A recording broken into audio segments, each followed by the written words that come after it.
ये लो भैया तुम्हारे गोभी के पैसे। या आपकी दुकान में जितने भी सड़े टमाटर हो एक पन्नी में पैक कर दो। सड़े टमाटर? अरे भाई साहब, सड़े टमाटर का आप क्या करोगे? अरे तुमको जितना बोला उतना करो ना। ठीक है भाई साहब, मेरा क्या जा रहा है, अभी देता हूँ।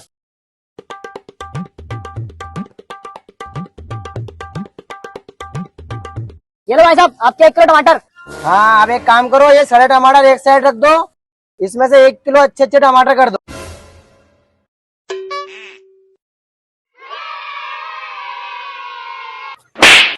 अभी मजा आएगा ना भिड़ो। अरे भाई साहब, आपने देखा पीछे से कोई मुझे मार के गया? अरे मुझे क्या पता तुझे कौन मार के क्या? ये पकड़ तेरे टमाटर और मेरे 50 रुपए निकाल टमाटर के। चलो भाई साहब। हाँ सेठ जी, कैसा चल रहा है धंधा पानी? हाँ छोटू, धंधा तो 1 नंबर चल रहा है। और वो देख, मुर्गा आ रहा है, लग जा काम में फटाक से। ठीक है सेठ जी।